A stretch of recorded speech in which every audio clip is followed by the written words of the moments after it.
Toomas Pauri autorisaade. Tere, head Kagu-raadio kuulajad ja YouTube'i vaatajad.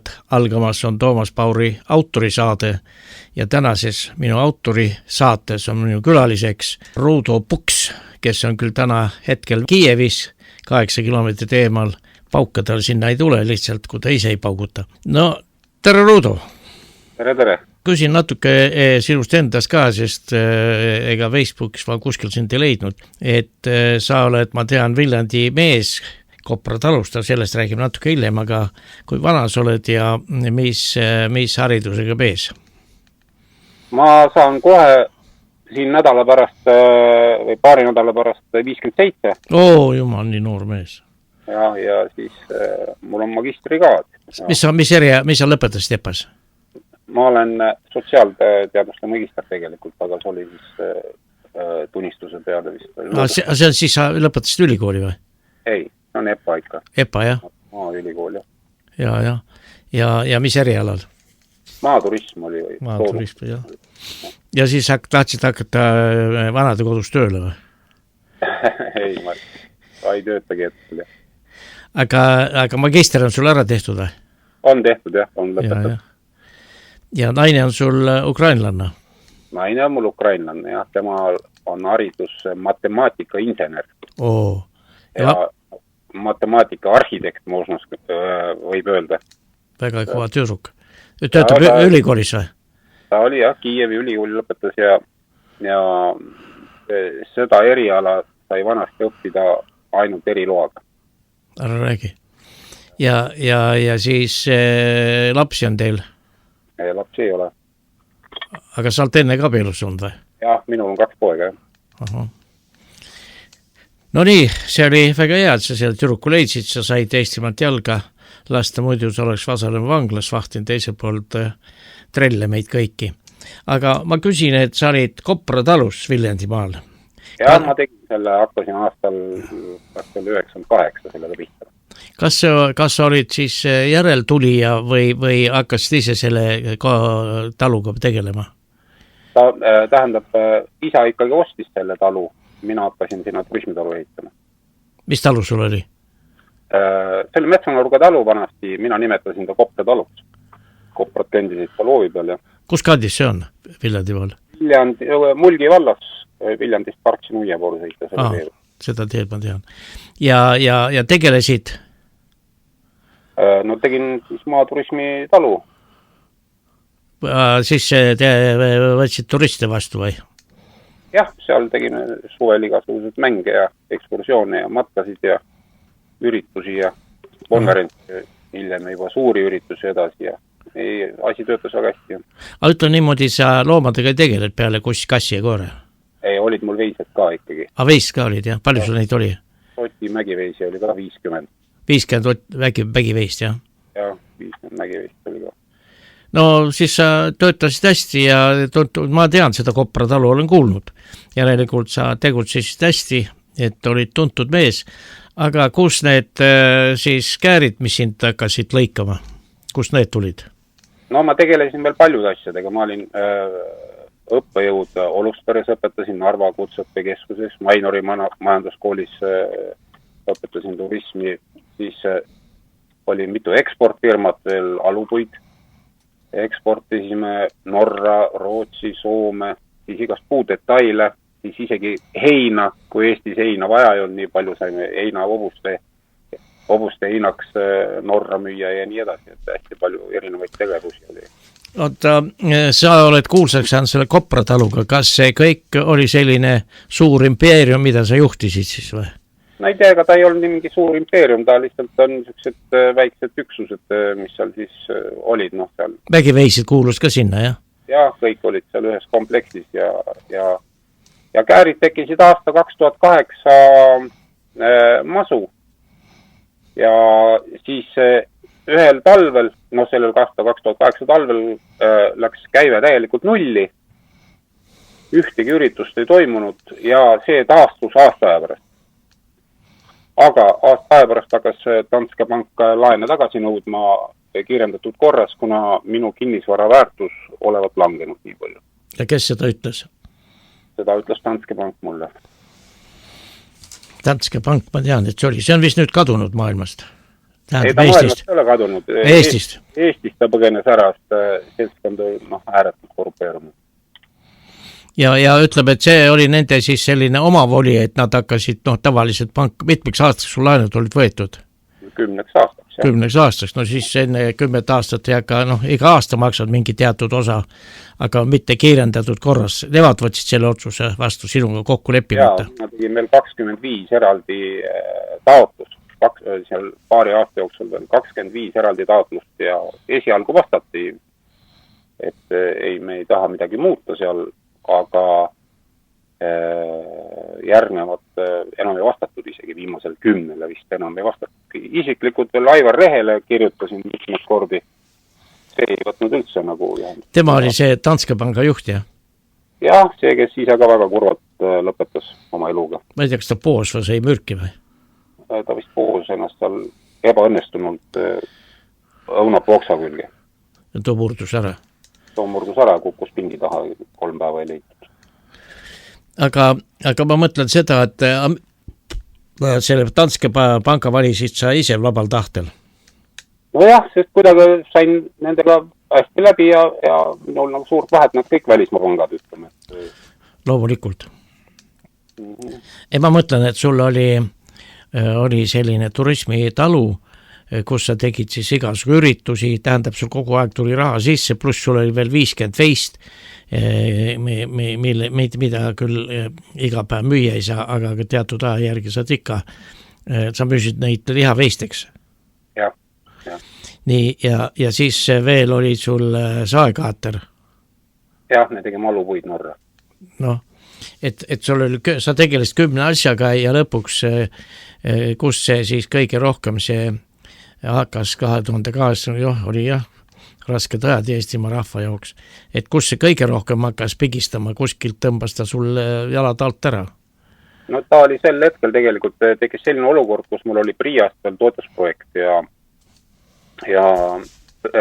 kirjutasin Priiale ka avalduse, et palun pikendada seda toetusprojekti täideviimistähtaega. Nad ühe korra küll aasta võrra pikendasid, aga masu mõju oli ju meeletu ja ma ei saanud oma asju valmis selleks aeg, sest pank nõudis kogu aeg raha tagasi. Või siis praktiliselt kogu käive, mis kuskilt tekkis, sai kõik ära maksud kogu aeg. Sularaha arve oli nullis kogu aeg, ütleme seal vaba raha arve.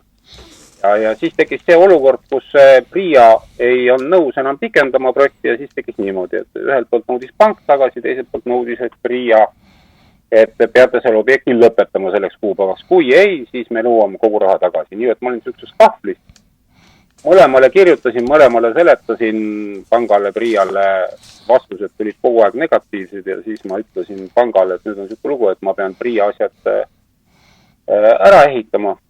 Sellega see teie niinimetatud kinnisvarahind ka ju tõuseb, mida nad pingusid, et kinnisvarahind on nüüd masut tõttu langenud. Ja teie asi on siin riigis nagu laenu anda ja mul oli lihtsalt valikut ei olnud enam. Selle peale pank siis meeletult nagu vihastas, ütles, et ma ei ole koostöökõlbulik ja alustasidki lõpuks siis pankrotiprotsessi minu vastu. Aga kuna pangal on alati kavalalt kõik asjad niimoodi seotud, et kõik asjad on sul kuskilt poolt tagatiseks, nagu on see ühishüpoteek, siis nagu ükskõik millega sa tegeled, kõik asjad lähevad siis haamri sisuliselt. Ma mõtlen seda, et Danske Pank ei olnud selline pank, mis oli eile tehtud, vaid ta oli pikaajalise siis kestvusega pank. Ta on väga suur ja väga pikaajaline Taani pank.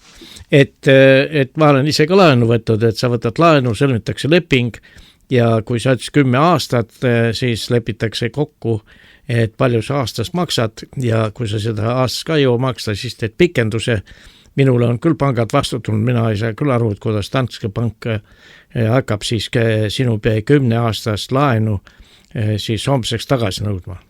No nad tegid niimoodi ka veel üks huvitava viguri, et nad hakkasid nii võimsalt pressima, et lõpuks oli siis siuke kokkulepe, et tavai, et me kas seal oli 8 aastat vist jäänud laenule, et me pikendame sul 9 aastaks, aga aasta aja pärast siis tahame kogu laenu tagasi.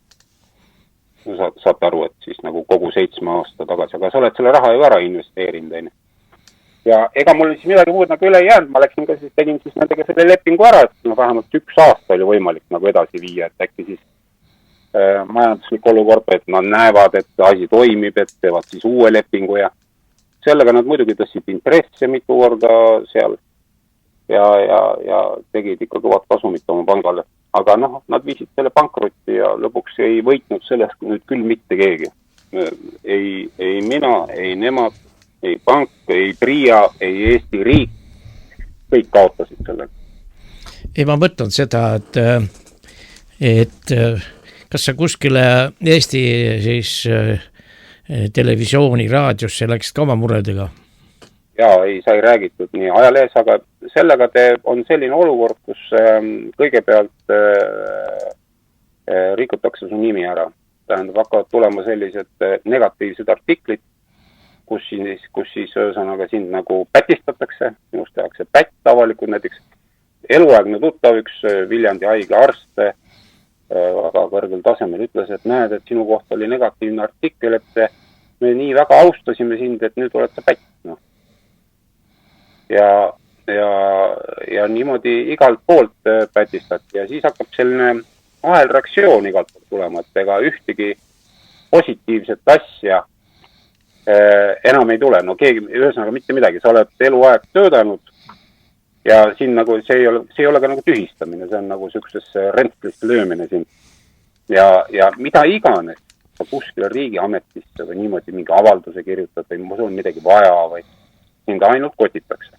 Kõikide poolte peal. Noh, ma võin siin öelda näiteks, et abikaasaga tahtsime ikkagi Eestis elada, talle ei antud elamisluba Eestis. Kui näiteks isegi kuni see kestis ju 17 aastat, aga Danske Bank oli ammu lahkunud Eestist, siis Aivar Rehe oli oma eluküünla lõpetanud, kõik oli nagu ühtegi sentima Eesti riigile võlgu näiteks ei jäänud. Aga näiteks kui siin sõda algas Ukrainas ja ma olin rindel, ma ei olnud küll püssiga, aga ma olin rindel, siis ma ei saanud tulla Eestisse oma relvalubasid pikendama, ma olin jahimees. Ja kirjutasin ilusti digiallkirjaga ja maksin riigilõivu Eestile ära, et kohe, et ma tulen hiljem ja toon selle arstitõendi. Kui ma siis sügisel Eestisse jõudsin, siis oli mul relvaload ära võetud. Tähendab, iga poole pealt, kus riik vähegi kottida sai, ta kottis siin.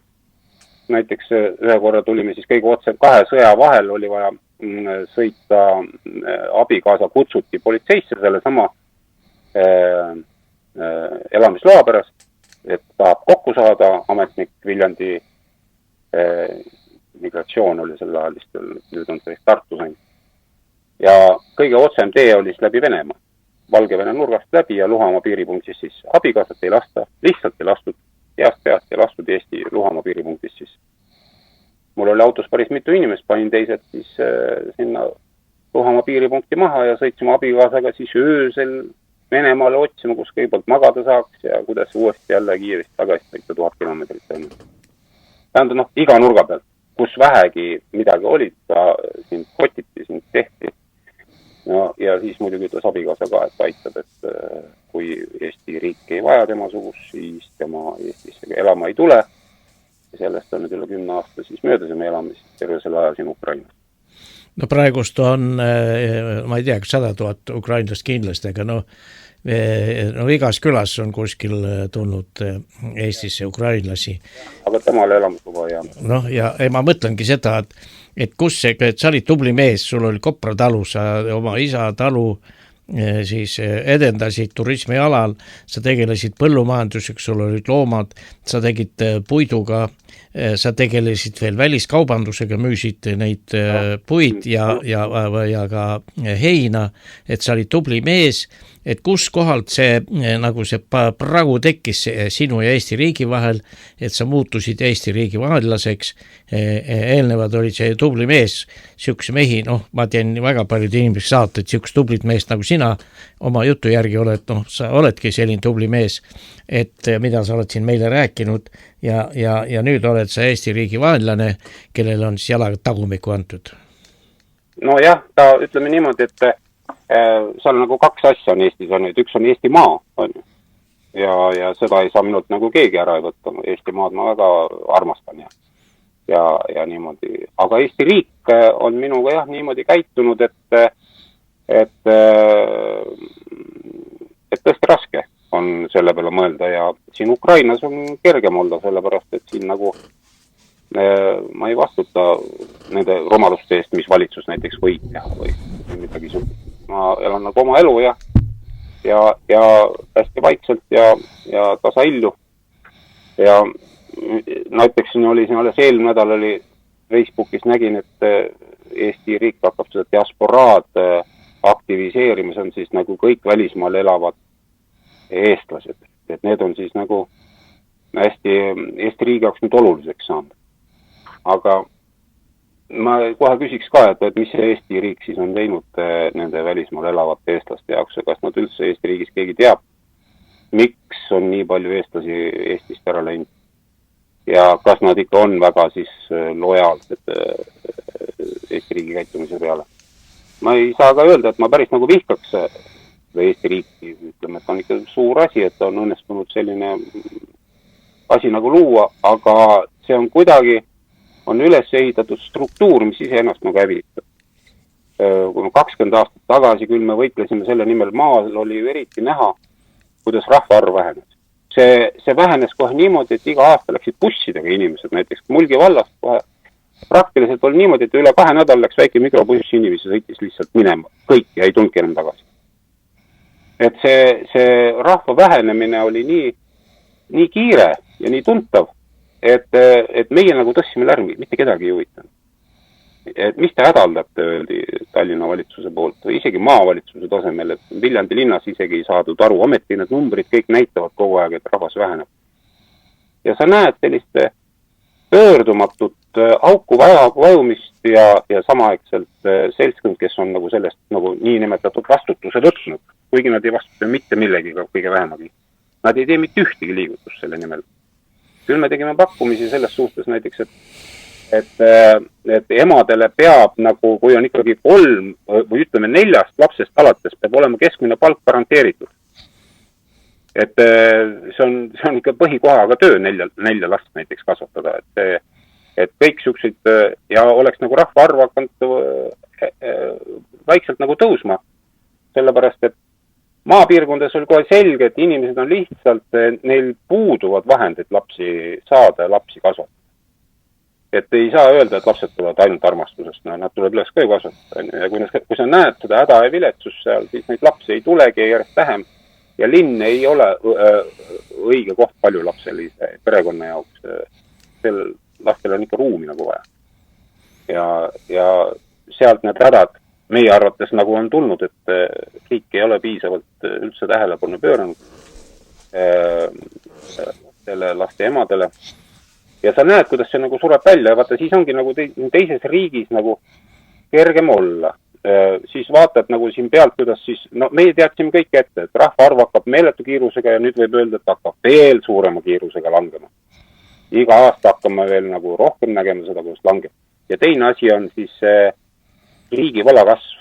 Vaadake pidevalt nagu valitsuse palgad ja presidendi palgad kõik tõusevad ja ametnike palgad kogu aeg meeletult tõusevad, kõik nad teevad nagu hullult hästi tööd, aga samas tuleb välja, et selle jaoks, et seda kinni maksta, võetakse laenu. Ja vaata, nüüd on üks huvitav asi oli see, et ma lõin kunagi, siis mul oli siis palju vaba aega tekkis ja lõin umbes kokku, palju ma siis olen oma elu jooksul Eesti riigile makse maksnud ja see oli üle 2 miljoni euro tuli kokku.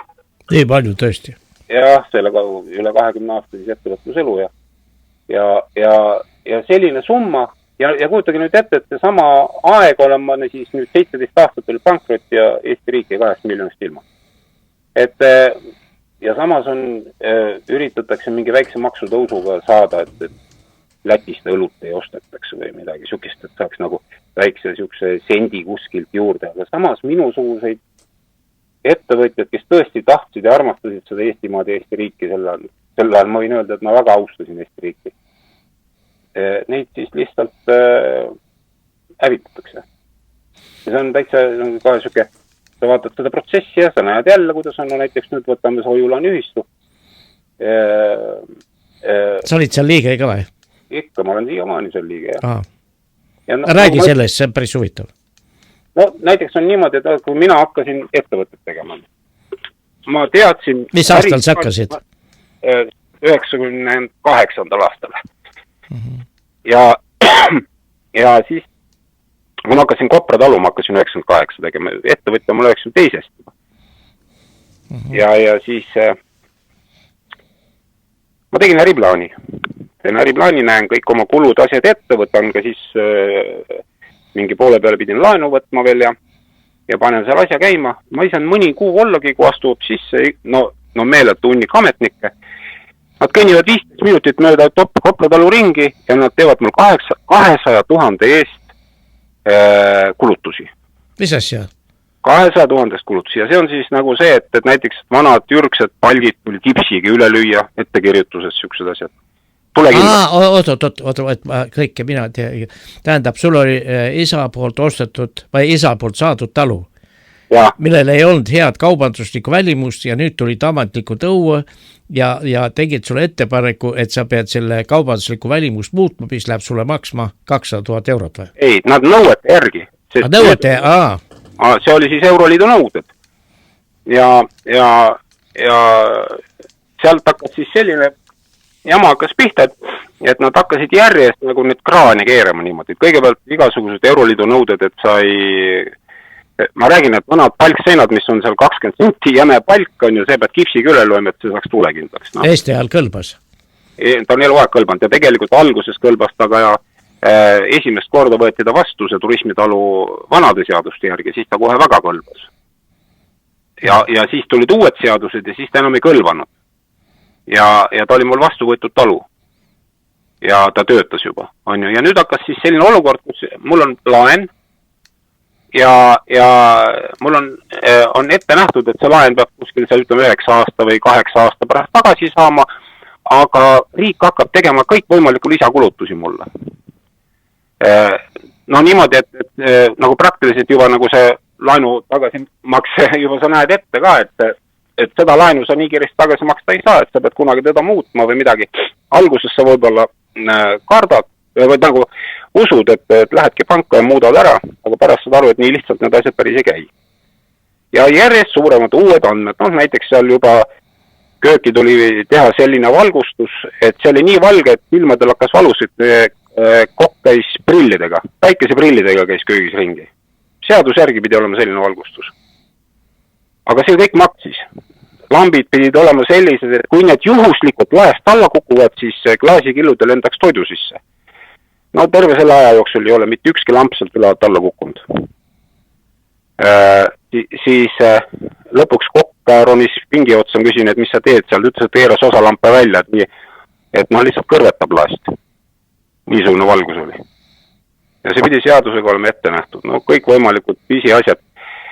Ühe korra sõidab mu loovi siis mingi keskkonnateenistuse autojuht ja ütleb, et kuule, et nüüd on siuke lugu, et peate hakkama nagu prügi sorteerima, et kõik seal klaas eraldi ja kõik see, et ma ütlesin, et et väga huvitav, et kuidas see siis nagu, et nüüd on siis kui on sorteerida, see on nagu keskkonnale kasulik ja siis ma küsin nende käest, aga kuulge, aga kuidas see masin tuleb järgi, et kas hakkab siis ühel päeval viima siis klaasi ära või on siis masinal sellised sektsioonid, et paned klaasi ühte sektsiooni ja papi teise sektsiooni ja muud prügi kolmandasse sektsiooni. Ei, see ei puutu asjasse, ütleb. Masin tuleb ikka sama. Ühesõnaga mina sorteerin, aga masinasse valatakse kõik segi. Aga nõue on, et mina pean sorteerima. Et see ei puutu enam teisse, et see on juba teisejärguline asi. Teie peate sorteerima seaduse järgi ja kõik. Nüüd sa räägid, et sa olid ettevõtja, mina olin ka ettevõtja, lehmapidaja ja seapidaja, aga mind ei kotitud. Et kuigi kirjutad, et võiks neid ja neid, aga kuidas sinul, et kas see siis turismis on natukene raskem see surutis, et sa pead kohe, kui anti pika aega aasta, 2 või 3, millal sa pidid tehti ettekirjutus ja kirjutage kunast ümber saate kõik asjad tehtud. Ja parem kui homme, aga kui te kirjutate, siis me tuleme kontrollima, kas selleks ajaks on tehtud, aga üldiselt oli see kas pool aastat või või niimoodi. Kas see tundus, kui ma siit kõrvalt kuulan ka endise ettevõtjana sellest perioodist 9. et kas see oli selline esines sa mingit poliitilist avatuse, olid sa aktiivne poliitik, et kas see nagu sihitud tegevus sinu vastu või võid sa teistelt meestelt ka öelda, et nende suhtes? See tehti veel niimoodi ka, et kui meil oli siis nagu turismitalude meeste kokkutulek, siis ma mäletan, oli Võrus, oli üks mees ja siis ma rääkisin sellest probleemist ja Võru mees ütleb niimoodi, et aga meil küll sükest probleeme ei ole ja tõesti ei olnud, oli vist 4-korruseline maja või.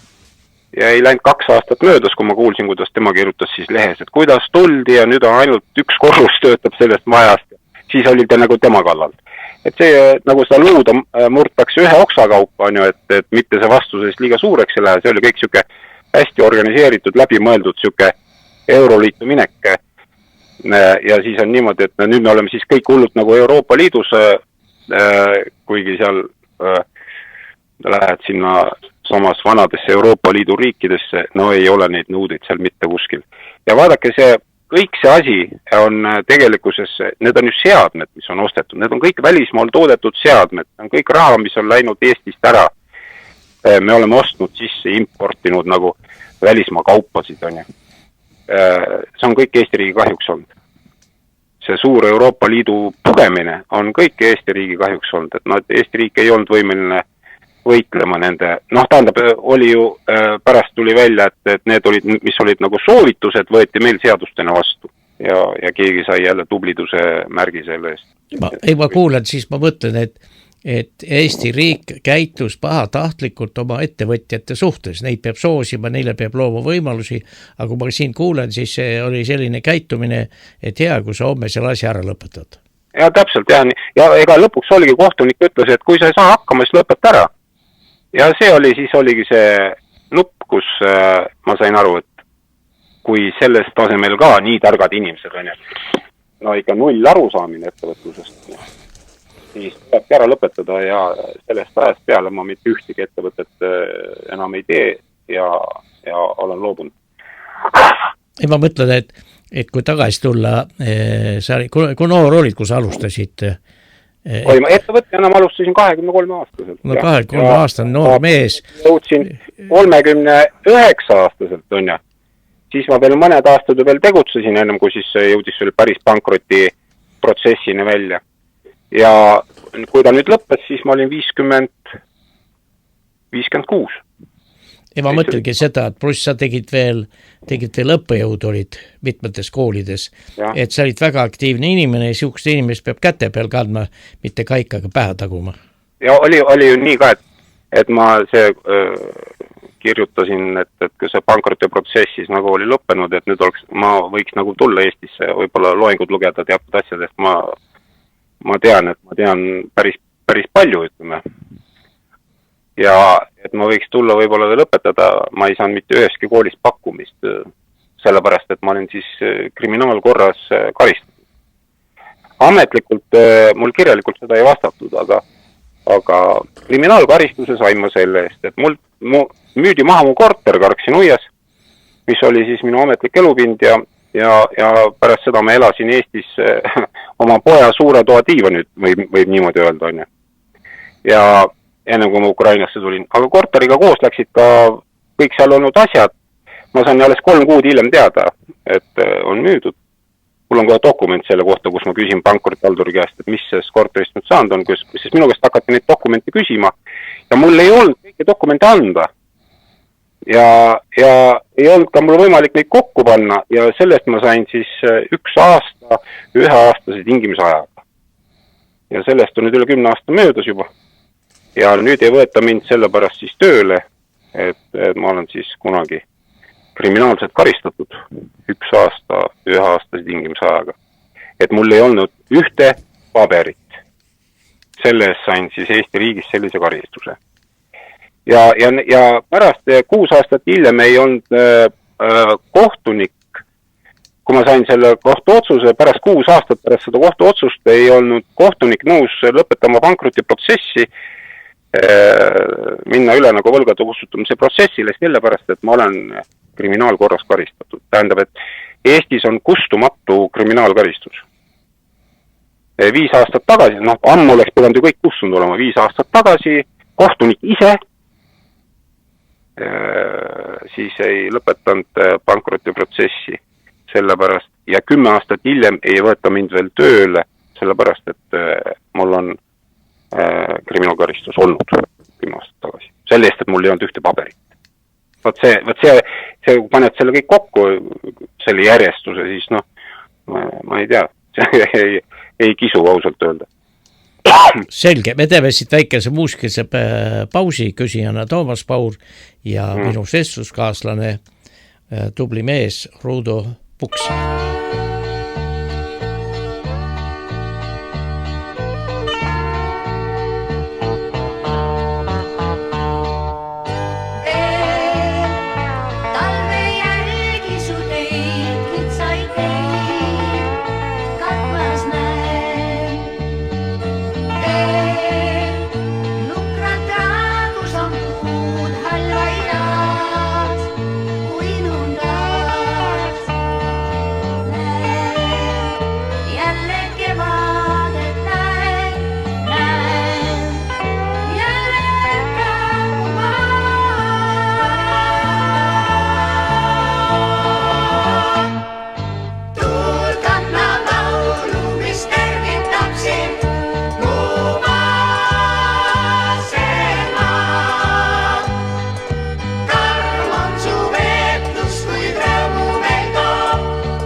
Jätkame saadet, küsijana Toomas Paur ja minu vestluskaaslane Ruudo Puks.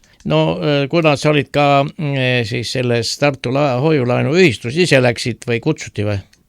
Siis kui tähendab see pankrotiprotsess oli edasi läinud, Kopra talu läks müüki, siis ma läksin siin hoiulaenu ühistusse ja hoiulaenu ühistu aitas selle Kopra talu välja osta. Ja mina olen väga tänulik hoiulaenu ühistule. Aga paraku ma nüüd täna näen seda, et hoiulaenu ühistut nagu sama saatus täpselt tabas nagu Kopra talu, sellepärast, et ka Andro Roos, kes ta kunagi lõi, on ju selle.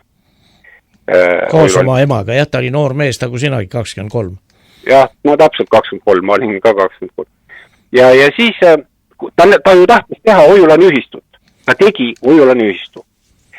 Kõike selle aja vastavalt see seadused. Ja nüüd hakkab riik nagu sinna järjest nagu kruvisid sisse pöörama. Nii et järjest rohkem ja rohkem seadused nõuded ja sa meeletusse võtad jälle uusi inimesi tööle, kes lihtsalt paberit täidaks ja kogu aeg keerab neid. Ja siis lõpuks ütleb, et kuulge, et teate, et hoiulaenu ühistut me enam ei taha, tehke nüüd ühistupank. Aga Andro Roos ei tahtnud ühistupanka teha, ta tahtis hoiulaenu ühistut teha, sest sellel oli idee. Sellel oli ajalugu. Maailmas on hoiulaenu ühistud igal pool. oleks pidanud muutma seadust, hoiu-laenuühistu seadust, mis iganes, aga mitte niimoodi, et lõpetama hoiu-laenuühistud ära. See on ju sundlikvideerimine, see on jõhker. No see riik ongi sellest huvitatud, aga ma arvan, et riigi selja taga on Rootsi pangad, kes ei taha, et kotipoisid siin ringi jooksevad ja mingi hoiu-laenuühistud üleval peavad.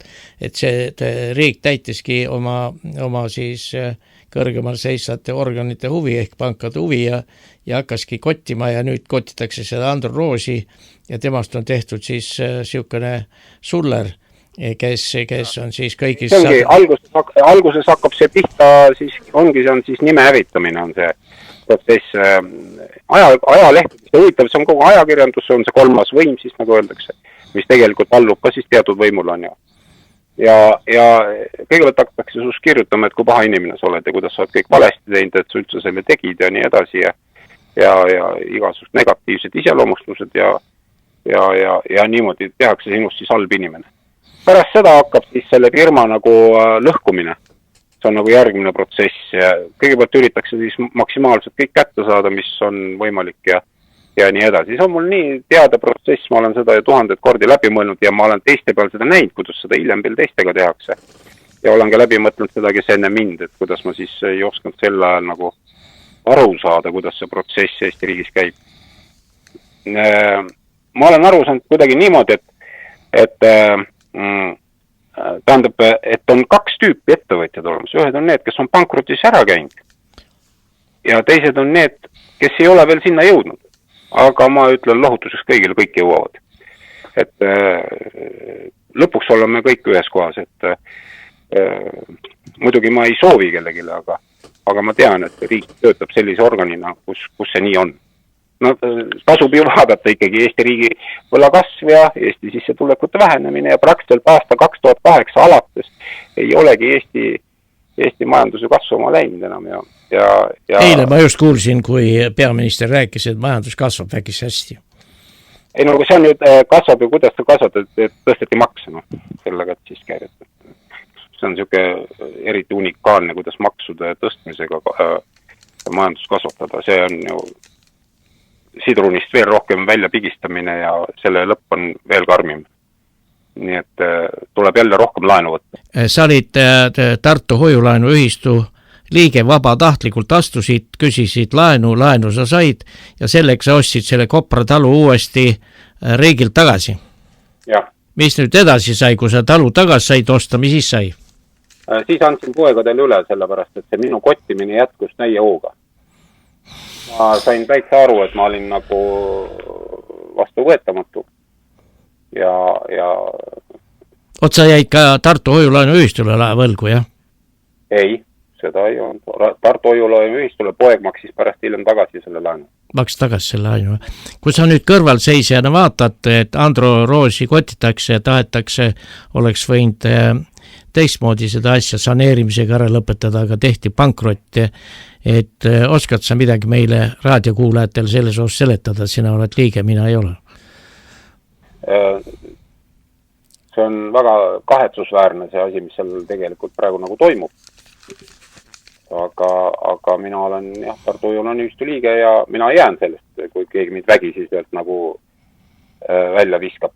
Nagu ma praegu aru saan, on tegelikult ka vist on praegu seal õiguskantsleri käes isegi see asi arutamisel ja ikka mingi lootus on, et äkki midagi ikkagi muutub, vaevalt sest kui oleks nagu vahepeal oli siin, et mingi teise partei käes või mingi parteide või valitsuse muutus, aga vaatame praegu seal näiteks, mis on rahanduskomisjonis, ametnik oli endine isamaalane, täna on ta reformikas, on erinevad valitsused on, näiteks Ratase valitsusaeg vist korra nagu hangus natuke see protsess hoiu-laenuühistu lõpetamiseks, aga pärast läks hoopis Isamaasse, Ratas tegi Keskerakonnale halb, et tegelikult on see siuke poliitlaul kõik, kes ja tundub, et laulu valib see, kes maksab ja me ju ei tea, kuidas see asi kõik veel nagu lõpeb, et väga kahju on.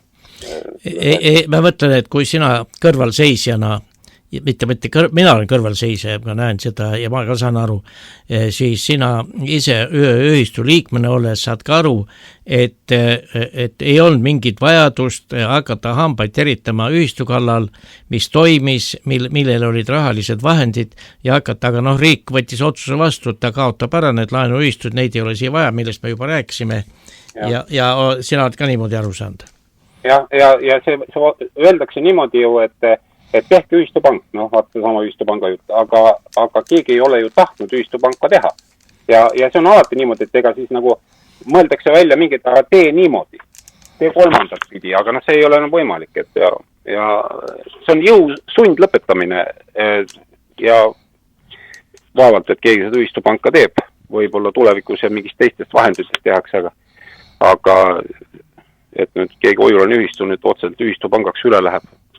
Võib-olla riigi toega kuskil tehakse, siis lõpuks, et riik käbisse jääks, aga ebareaalne. Kõige suurem Oiulane ühistu lõpetab praegu niimoodi tegevuse ja sellest on tõsiselt kahju. Tartu Oiulane ühistu oli tõesti, su jutt on õige, Eestimaa suurim ja Andro Roos on selle peale vaeva näinud, aga nüüd on ta tehtud, ta on ka pidanud kodumaalt lahkuma, muidu oleks kuskil midagi juhtunud. Nagu sinagi, et oled nüüd hoopis teises riigis Eestimaa tolmujalgadelt, aga oma hingelt oled sa eestlane edasi. Aga ma küsin, et kui sa selle protsessi käigus, kas sul abi ka kuskilt riigi poolt tuli või? Ei. Vaat seal oligi see, et Danske oli ammu läinud, direktor oli lahkunud siit maailmast ja riik võttis siis veel 10 aastat edasi. Ja ometi ma ei jäänud kopikatki riigile võlgu. Ja see nii imelik, kui see ei ole, venitati viimase piirini.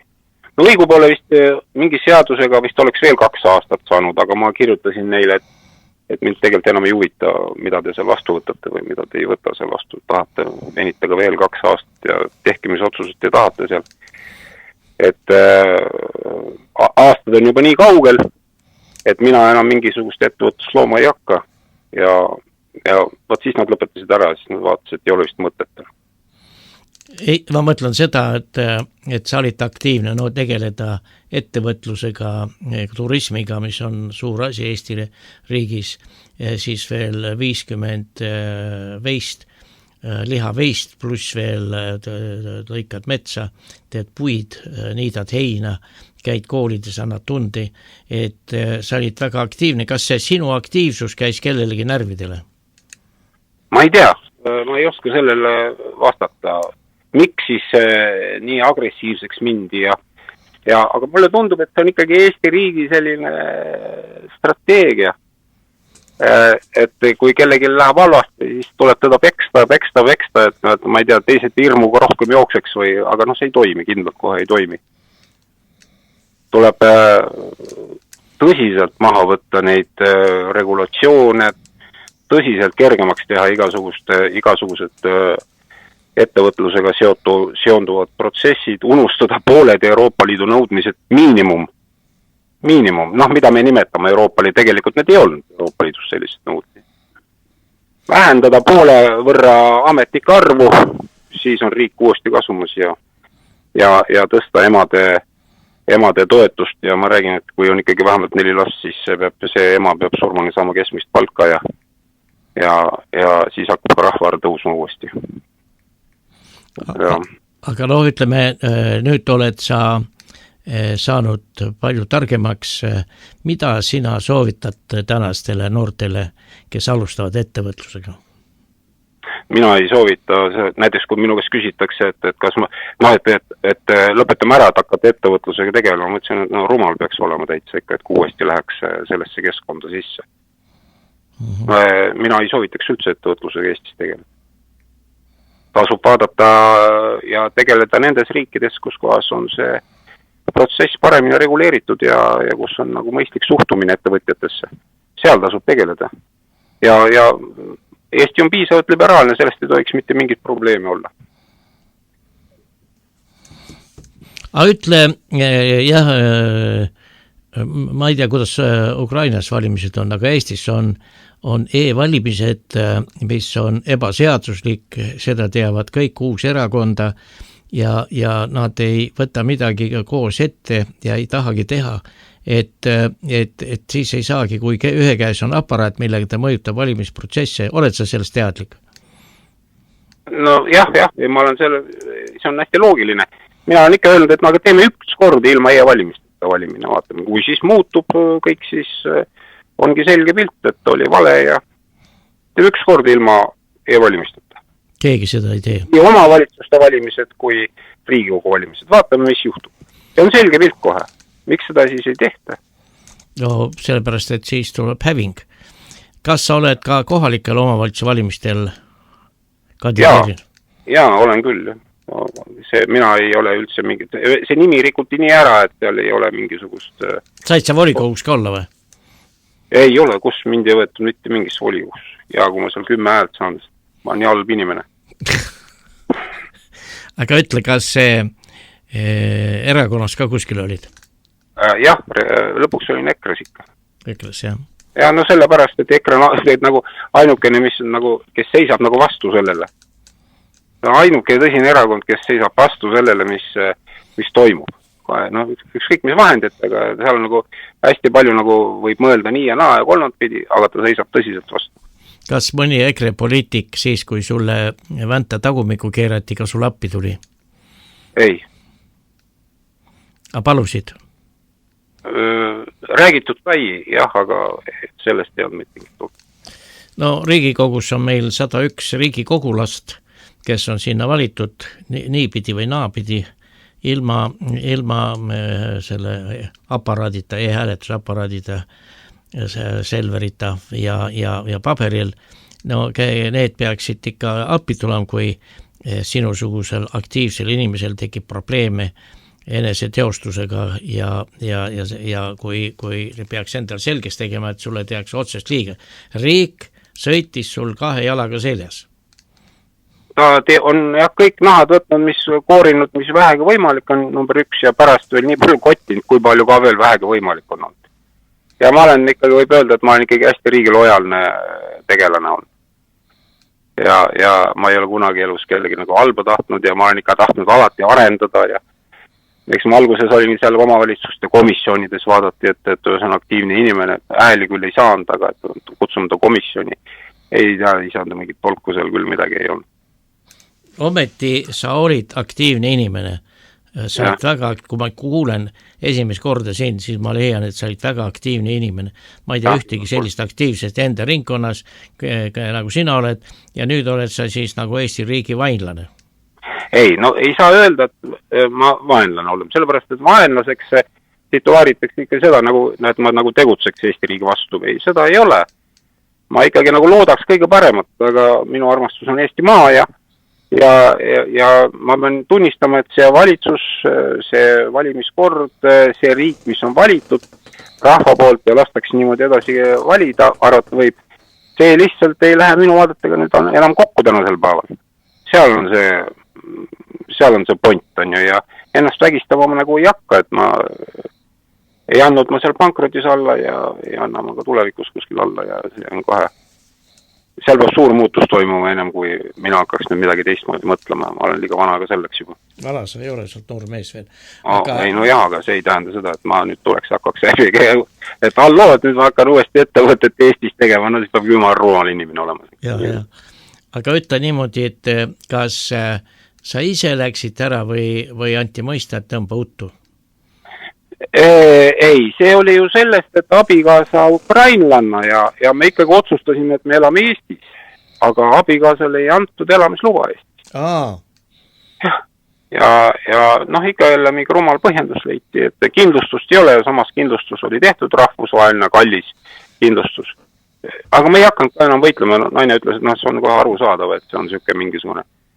Ma imestan, siin on täna 100 000 ukrainlast. No vaata, minu külaskin seal paar ukrainlast tulnud, et nii nimetatud sõjapõgenikud ja nemad saad ja sinu abikaasa, mis aasta tema siin elas? Ta oli seal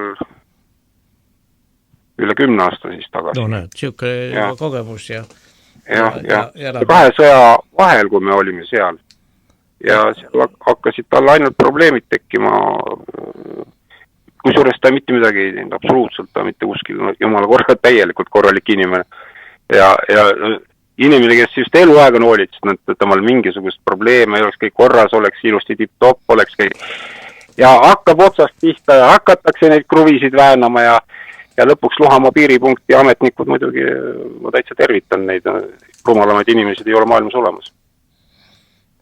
Ei lastud öösel riiki sisse, Eesti riigi kodaniku abikaasat, ametliku abikaasat, ei lasta öösel Eesti riiki sisse Venemaa piiri pealt. Ja ütleb, et mingi öösel... Aga Venemaa lasi või? Venemaa lasi ilusti tagasi, jah. Aga nüüd ütleme see, kui me mõtleme sellele, et sina oled nii palju tööd teinud Eesti riigile ja olnud Eesti riigil kasulik, sa arvutasid välja, et sa tõid 10 aasta jooksul 2 miljonit. See oli 20 aasta jooksul. 20 aasta jooksul? 20 aasta jooksul 2 miljonit. Ma võtsin erinevaid aastaid, et kui palju mingitel aegadel oli ja vaatasin jah, et ma tõin maksutulu Eesti riigile 2 miljonit eurot. Ja siis sai kõlba siia. Ja sai kõlba siia, pluss veel abikaasal on väga hea eriala, mida ma arvan, et seda on Eesti riigil väga vaja. See eriala, mis ta on õppinud. Jaa, see oli sel ajal, kui natuke edasi rääkida, oli see, et see oli Nõukogude omandatud, aga see oli see, kui Venemaa tegi neid nähtamatuid lennukeid, ütleme siis, ja siis, et sellepärast oli keelatud seda matemaatikat kõigil õppida, sa võid hästi korralik inimene olema, no sa nagu said loa võtma selleks, et sa võid seda õppida, see oli siis, tehakse matemaatilised mudelid selle kohta, kui midagi, et iga nurga alt oleks lennuk niimoodi, et radari kiired ei peegelduks tagasi, et noh, sellised matemaatilisi mudelid siis koostab ja aga noh, see kujutate ette, kui oluline see täna oleks. Ei, ma mõtled, et need ametnikud pidid iga peast soodad olema. Kui sellise erialaga türl on meie riigis, nad oleks pidanud andma 5-toalise korteri. Jah, täpselt, jah. Kesklinnas 5-toaline korter peaks üksele inimesele antava kohe, aga sellele ei anta sul, otsitakse mingi põhjus ja keeratakse sul ära. Häbi. Aga kui tihti sa Eestis käid? Mul on ema 85-aastane ja ma aastas korra üritan ikkagi Eestis ära käia, kuigi nüüd sõja ajal oli siin ka üks vahe oli 1,5 aastat. Aga ütleme niimoodi, aga abikaasat ei lasta, jah? Jah, abikaasa jääb koju ja ma arvan, et ta võiks tulla, aga ta ei tohi elada seal. Aga no ütleme ühekordse viisaga võib-olla saab tulla? Ei, no tal on see pass, ta saab kuni 3 kuud olla, aga tal oli ju plaan tööle tulla ja tal oli aastane töölepingu pakkumine ja tal ei võimaldatud seda. Ja. Eesti keel on tal juba selge või? Kusjuures ta oli hästi aktiivne eesti keele õppija, aga siis ta ütles, et mis mõttega? No mina sain tast täielikult aru, me räägime kas inglise või vene keeles ja natuke ka eesti keeles. Ja. Ei, ma mõtlen seda, et selline tubli töömees nagu sina oled, aktiivne ja abikaasa on sellise professionaalsusega teadlane ja neile ei anta mingisugused muud päevavargaid võetakse vastu ja siuksed inimestele ei peeta üldse lugu ja ei looda nendele võimalusi. See on minu jaoks üllatus. No jah, see minu jaoks on see vana uudis jah juba. Aga eks ma nägin seda juba enda pealt, ma hakkasin nägema, kuidas see põrutamine hakkas pihta siis.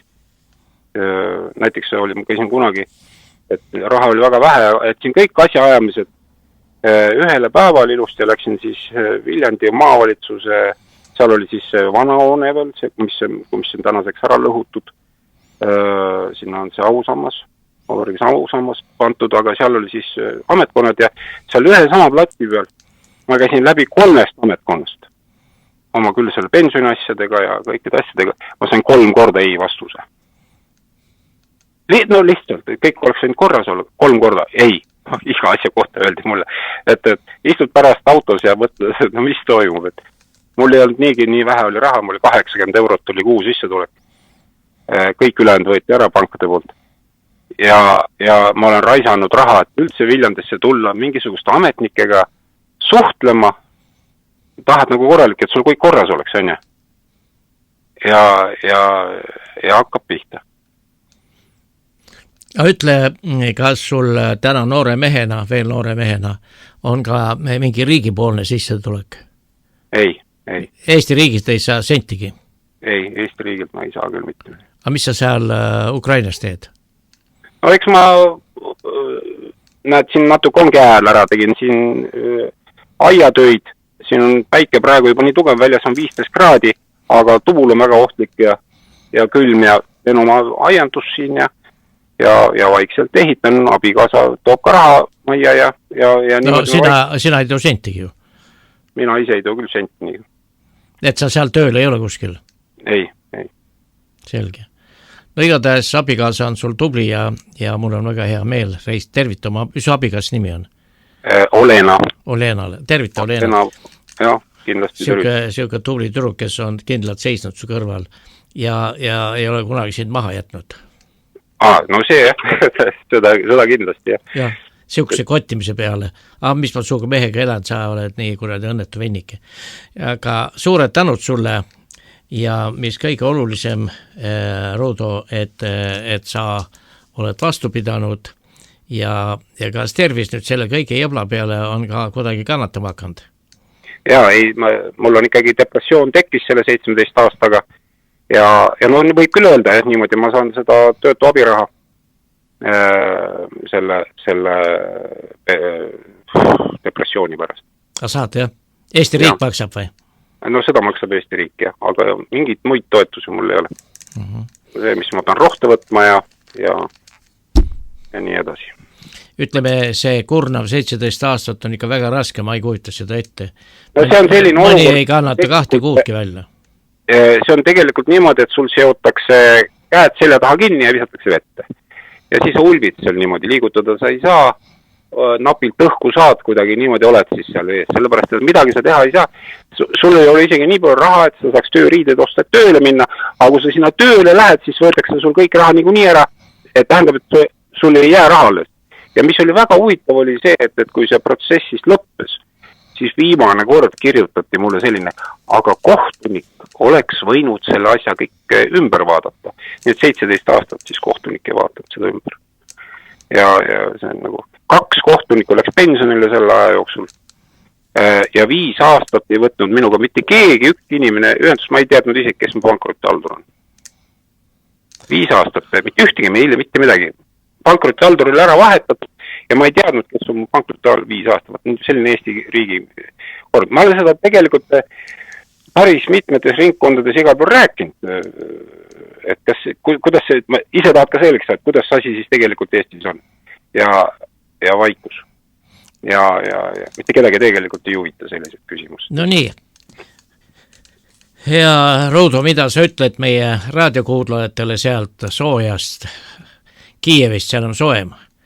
Kui meil natukene... Kui Eestis hakkama ei saa, siis tuleb välismaale minna, seda ma ütlengi. Selge. On soojem ja siis saab juurikat kasvatada ja kus ei kotita. Ja... Selge. Aga aitäh sulle ja ilusat päeva jätku. Ja, aitäh teile ka ja nägemist teile kõigile. Aitäh teile, head raadiokuulajad, see oli Toomas Pauri autorisaade. Toomas Pauri autorisaade.